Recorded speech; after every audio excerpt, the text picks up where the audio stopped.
Monsieur Salofkost, nous continuons notre série Vous pouvez m'appeler Michel, vous pouvez m'appeler Michel. Notre série prospective sur les écosystèmes innovants et sur la façon dont les différents acteurs peuvent contribuer et aussi l'intérêt et la nécessité qu'ils ont aujourd'hui à se saisir de ce sujet. Donc maintenant, la région. Alors comment souhaitez-vous nous présenter et introduire ce sujet ? Est-ce qu'il y aurait des clés ou un certain nombre de points fondamentaux à aborder par rapport à la façon dont se positionne ce sujet pour la région ? D'abord, pourquoi la région ? Pourquoi la région ? Parce qu'effectivement, la région, c'est fascinant, c'est une entité qui existe souvent depuis des siècles, qui a une culture spécifique. Même les pays comme la France, qui ont été construits sur une unité très forte et un centralisme très fort, gardent des régions très fortes. La Bretagne, elle est bretonne. L'Aquitaine, elle est aquitaine. Le Nord, il est nordique. Bon. Donc, les régions, c'est des cultures, c'est des âmes vivantes, c'est des corps vivants. Et ça, c'est très important parce que dans ces écosystèmes innovants, dans cette dynamique planétaire de compétitivité intense, à la fois destructrice parce que ceux qui n'y participent pas, ceux qui n'arrivent pas à créer de la valeur se retrouvent relégués dans une sorte d'arrière-monde en désintégration, mais ceux qui arrivent à faire exister leur voix, comment elles le font ? Elles le font par leur âme, par leur singularité, c'est ça qui est beau. Par leur singularité, vous dites ? Oui, c'est là où le pourquoi renvoie au pourquoi, c'est-à-dire pourquoi vous existez ? Pourquoi nous, Bretons ? Pourquoi on est Bretons ? Qu'est-ce qu'on peut apporter, nous, Bretons, au monde ? Ou pourquoi on est Parisiens et qu'est-ce qu'on peut apporter, nous, Parisiens ou région Île-de-France ? Vous voyez ? Donc, à chaque fois, cette question de la singularité, elle est essentielle. Alors, il y a des singularités individuelles, il y a des singularités au niveau des entreprises. Il y a des entreprises qui sont très mimétiques, qui sont donc très normatives, qui veulent juste copier les autres, vous voyez ? Quelle est leur possibilité de développement dans le futur ? J'ai bien peur que dans la compétitivité mondiale, quelqu'un qui n'est capable que de dire « moi je fais comme les autres », vous voyez ? Est-ce que ça vous avez envie d'acheter le produit ? Non. Donc on voit bien qu'il faut se différencier, il faut se singulariser pour être sexy, pour être attracteur, pour être vivant tout simplement. Alors, donc, la région, pour être joyeux. C'est un acteur clé de l'Europe des régions. Beaucoup en Europe, qu'on parle aussi des régions. Alors l'Europe, d'ailleurs, a tout un programme de valorisation des régions. Comme ça, d'ailleurs, les Hauts-de-France ont travaillé dans cette logique. Alors maintenant, peut-être la question, c'est comment on s'y prend concrètement. Dans la région. Voilà, au niveau d'une région. Alors, la première question, connais-toi toi-même. Que ça soit pour l'individu, que ça soit pour une entreprise, l'histoire est importante. D'où sort un individu ? Là, on est sur la région. Donc, peut-être restons sur la région. D'où sort une entreprise ? D'où sort une région ? Alors, c'est quoi l'histoire de cette région ? C'est quoi ses forces et ses faiblesses ? C'est quoi ses talents manifestes ? Bon, par exemple, je prends un exemple finalement banal, les Hauts-de-France. Bon.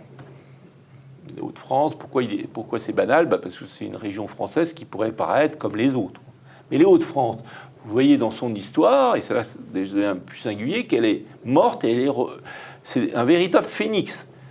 Elle a explosé, par exemple, dans l'époque du charbon, et puis le charbon s'est tari, et donc elle a explosé avec les tissus, c'était une sorte de centre du monde des tisserands. Et puis après, ça s'est effondré. Et puis, brusquement, elle a trouvé la grande distribution, et puis elle est devenue une terre de grande distribution. Donc, elle est morte, et elle est renée plusieurs fois. Bon, c'est déjà une singularité.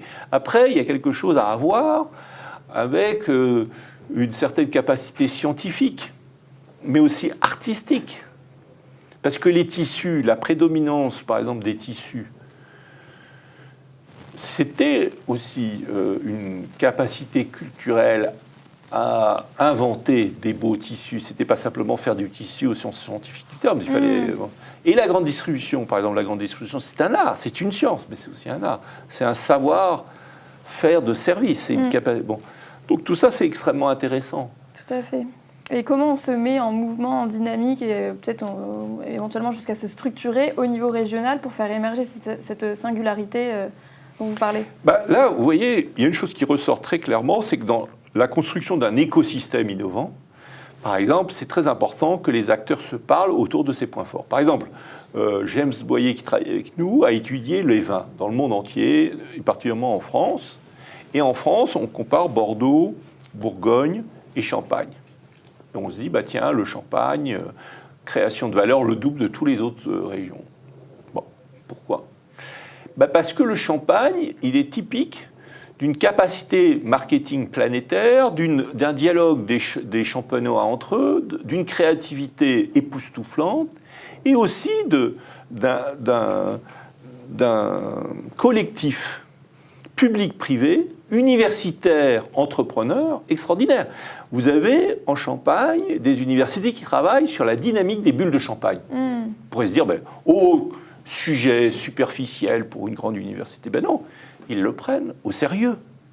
Et du coup, ils dialoguent et ils font un centre mondial de connaissances avec des entrepreneurs, avec des savants, qui participent tous à une fantastique aventure qui est l'aventure du Champagne.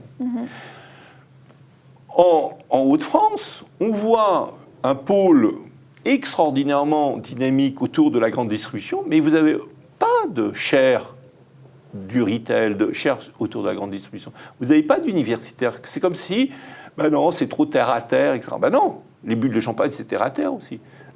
Donc, comment une région, par exemple, s'empare des enjeux de la grande distribution, du retail, et en font un sujet de recherche? Et donc, comment des gens venus d'univers différents se fédèrent autour d'aventures? Ça, c'est ce qui manque beaucoup en France. Parce que les gens réfléchissent par filière, les gens réfléchissent par secteur. Le privé ne parle pas avec le public. Les ingénieurs ne parlent pas avec les artistes. Les artistes ne parlent pas avec les spirituels. Les spirituels parlent avec personne sauf avec eux-mêmes parce qu'ils sont très occupés par leur spiritualité. Et ainsi de suite. Or, en fait, la question, par exemple, du spirituel, il n'est peut-être pas si loin que ça des bulles du champagne. Il y a peut-être une dimension spirituelle dans le champagne. Vous voyez ? Ou, dans la grande distribution, l'esprit de service, c'est aussi une question spirituelle. C'est une question de sens, c'est une question d'éthique.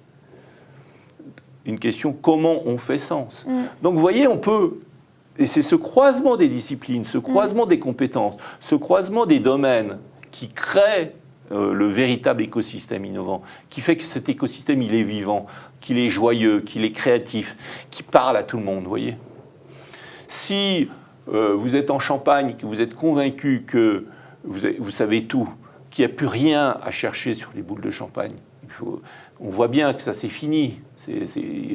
Par contre, si vous avez un professeur qui est capable de vous parler de la métaphysique des boules de champagne, peut-être que ça, pourtant il semble très loin des entreprises de champagne, mais peut-être ce discours sur les bulles de champagne, il va permettre de vendre beaucoup plus de champagne dans le monde entier. C'est un véritable avantage compétitif.